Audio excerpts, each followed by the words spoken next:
आकाश यंत्र में स्थित मीन की आंख आप सबका लक्ष्य है मित्रों।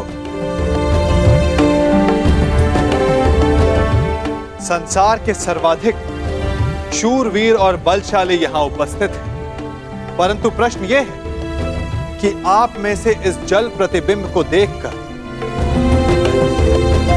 मीन की आंख का लक्ष्य कौन भेद सकेगा?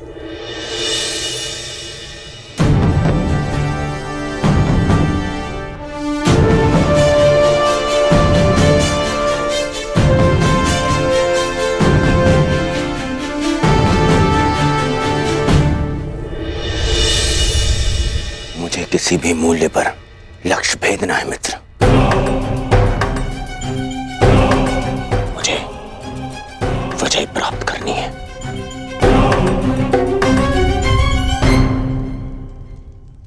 अब मैं क्रम से वीरों का नाम पुकारकर उन्हें परीक्षण के लिए आमंत्रित करूंगा। सर्वप्रथम भद्रराज शल्य।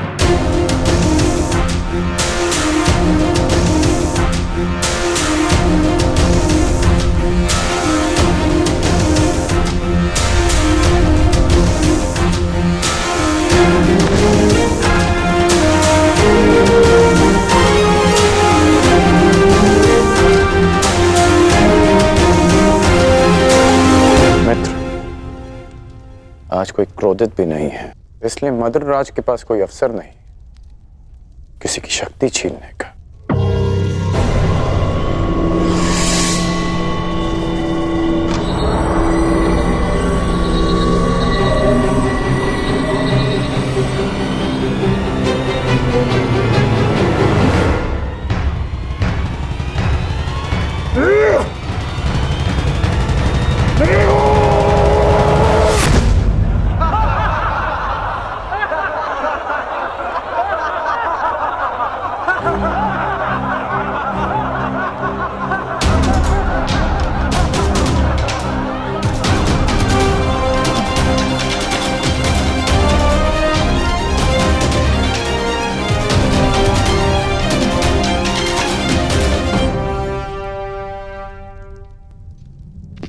अगले प्रत्याशी काशीराज।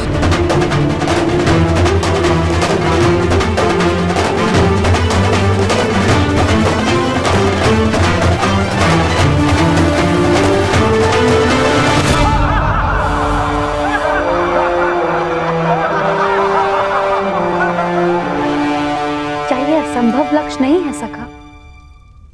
प्रतिबिंब देखकर आकाश यंत्र में घूमती मीन का नेत्र वेदन संसार में भला ये कौन कर सकता है? एक नहीं 3 पुरुष हैं सखी, जो ये लक्ष्य साध सकते हैं। और वो कौन है? वीर स्त्री का आभूषण होता है सखी। धैर्य रखो, प्रश्न उठा है तो उत्तर भी प्रस्तुत होगा। 3 पुरुष ये लक्ष्य साध सकते हैं सखी। इस सभा में 2 उपस्थित हैं और तीसरा प्रवेश करने वाला है।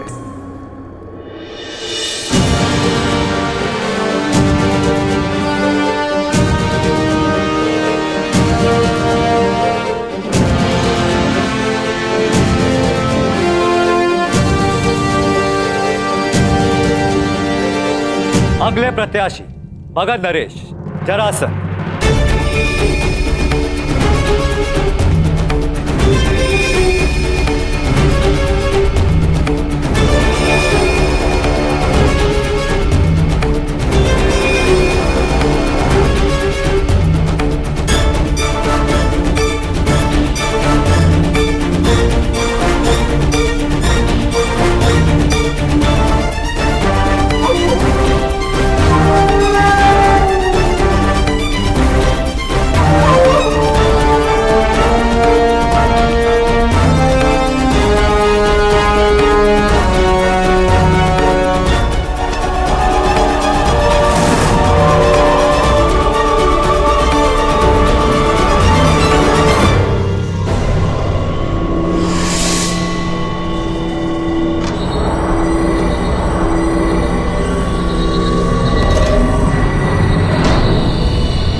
चलिए सखा, कम से कम ये विश्वास तो हुआ कि ये धनुष उठाया जा सकता है।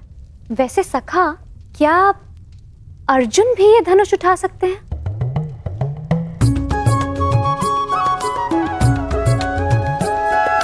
सखा, यदि अर्जुन इस सभा में उपस्थित हुए तब भी मैं उन्हें पहचानूंगी कैसे? कैसे मुझे ये ज्ञात होगा कि वो यहाँ उपस्थित हैं? अर्जुन, परंतु सबका तो ये मानना है कि वो जीवित नहीं है। मैं ऐसा नहीं मानती सखा, क्योंकि मैं अभी तक जीवित हूं। तुम कहां जीवित हो सखी? तुम तब तक जीवित नहीं जब तक अर्जुन ना मिल जाए, यही ना? और यही तो मेरा प्रश्न है केशव, कि मैं उन्हें कैसे पहचानूं, जो मेरे जीवन का एक कारण है। जब वो क्षण आएगा, तुम्हें स्वयं अनुभूत हो जाएगा सखी। तुम्हें अपने भीतर श्वास का प्रवास अनुभव होगा। वो अनुभूति तुम्हें आनंद नहीं, पीड़ा देगी। वो पीड़ा जिसकी तुम्हें प्रतीक्षा है, वो पीड़ा जो तुम्हें आनंद से अधिक प्रिय लगे। क्या मुझे सच में ऐसा अनुभव होगा सखा? परंतु कब? कौन जाने, कदाचित अति शीघ्र।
क्या हुआ? सखा, मैंने कुछ अनुभव किया।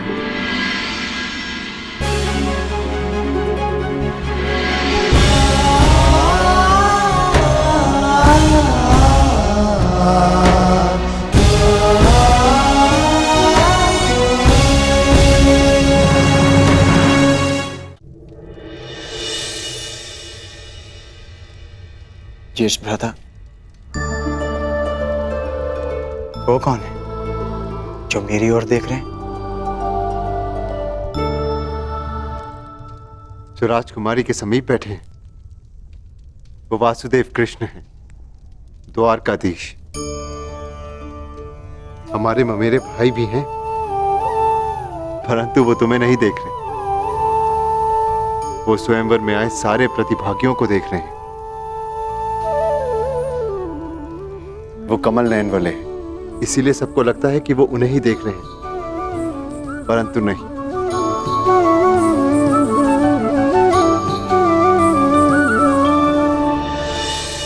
और अब मैं आमंत्रित करता हूं अंतिम प्रत्याशी, हस्तिनापुर के युवराज दुर्योधन।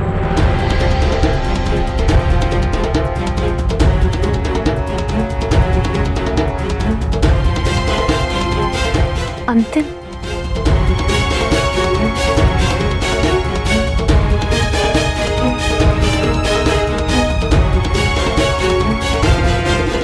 वो दिन कब आएगा जब मैं इस दुष्ट की छाती पर गदा से प्रहार कर पाऊंगा।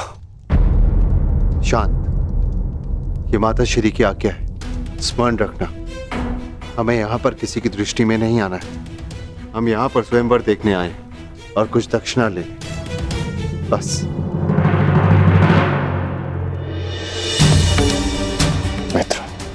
मित्र, मैं जानता हूं कि तुम ये धनुष उठा सकते हो,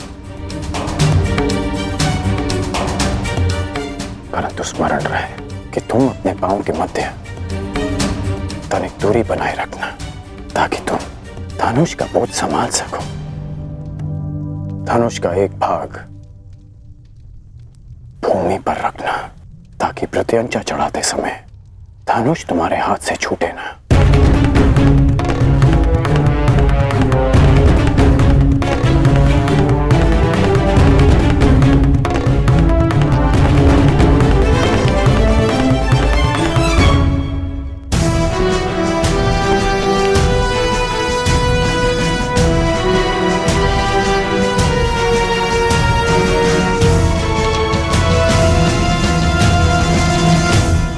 बताइए ना, कौन है वो 3 पुरुष जो ये लक्ष्य साध सकते हैं?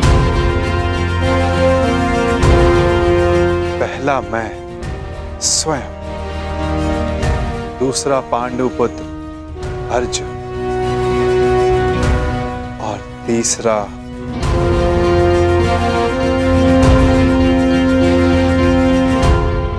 मैं राधेकर। मैंने संधान लक्ष्य देखकर ही किया, आपके नेत्रों में देखकर। कदाचित तीसरे वीर के लिए मैं आपका संकेत समझ गई हूं सखा।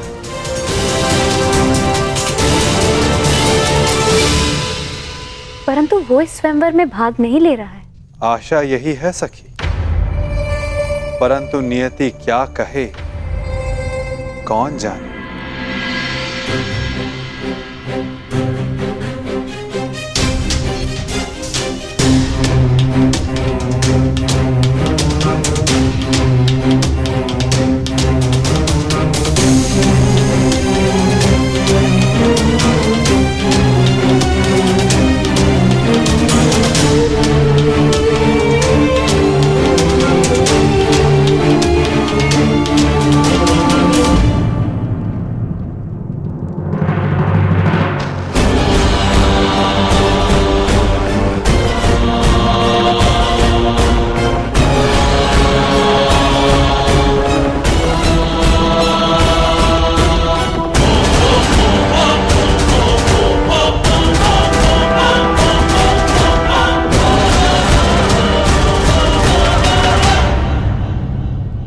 अपने पांव स्थिर रखना मित्र।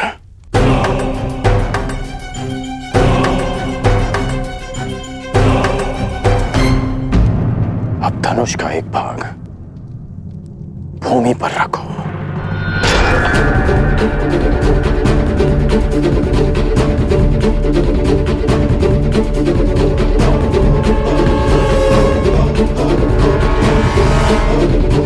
बल लगाकर धनुष को मोड़ो।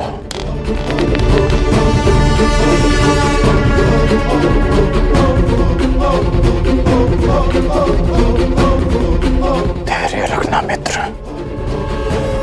तभी प्रत्यंचा चढ़ा पाओगे।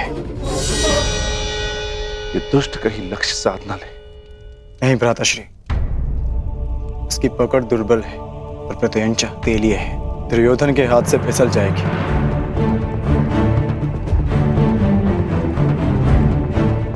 नहीं,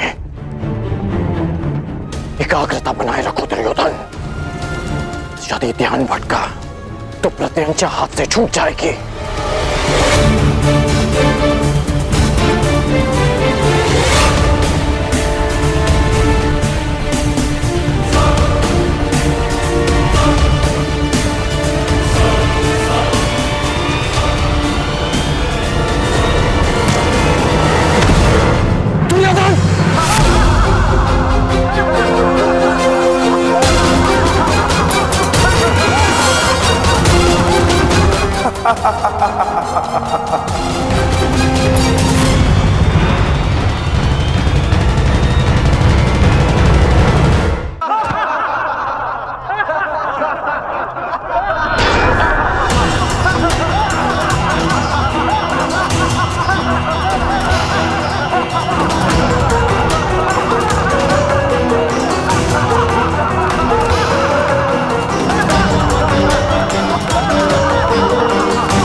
क्या यही है संसार के सर्वश्रेष्ठ योद्धा? क्या इसी क्षमता के बल पर मेरी पुत्री का वरण करने आए थे आप लोग? प्रतीत होता है गुरुओं में अब वो क्षमता ही नहीं रही जो अपने शिष्यों को युद्ध कौशल सिखा सके।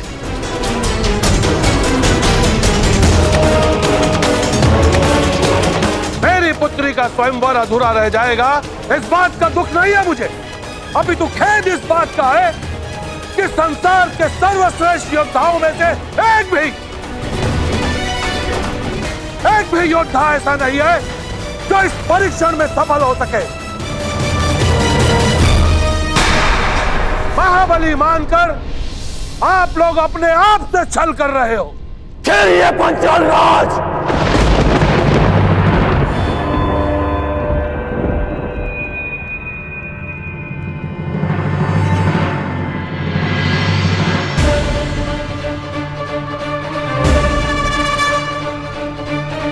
मैं स्वयंवर में भाग नहीं लूंगा, परंतु तब तक जब तक यह स्वयंवर न्यायपूर्वक चलेगा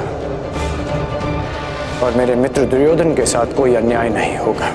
परंतु अन्याय हुआ तो ना मैं अपने धनुष को रोक पाऊंगा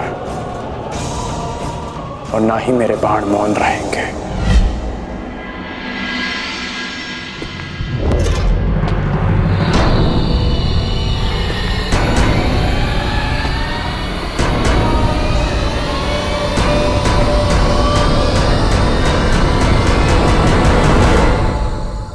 छल तो आपने किया है।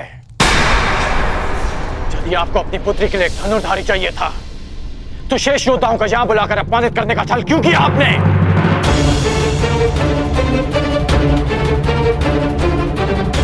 यदि बल, बुद्धि, दृष्टि, एकाग्रता और लक्ष्य पर प्रहार करने की क्षमता जांचनी थी तो केवल धनुर्विद्या का परीक्षण क्यों? खड़क युद्ध क्यों नहीं? गदा कौशल क्यों नहीं?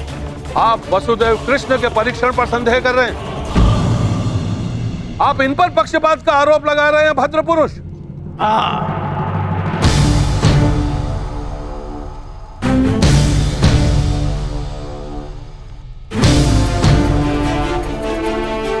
क्योंकि यह पक्षपात है। यदि यह गदा कौशल का परीक्षण होता तो मेरे मित्र युवराज दुर्योधन यहां उपस्थित सभी योद्धाओं को पराजित कर देते, परंतु नहीं, आपने यह परीक्षण एक पक्षीय रखा और उस पर आप महान गुरुओं की शिक्षा दीक्षा का अपमान कर रहे हैं। तो पांचाल राज, आपको आपकी ललकार का उत्तर अवश्य मिलेगा। एक शिष्य अपने गुरु के मान के लिए आपकी ललकार स्वीकार करता है।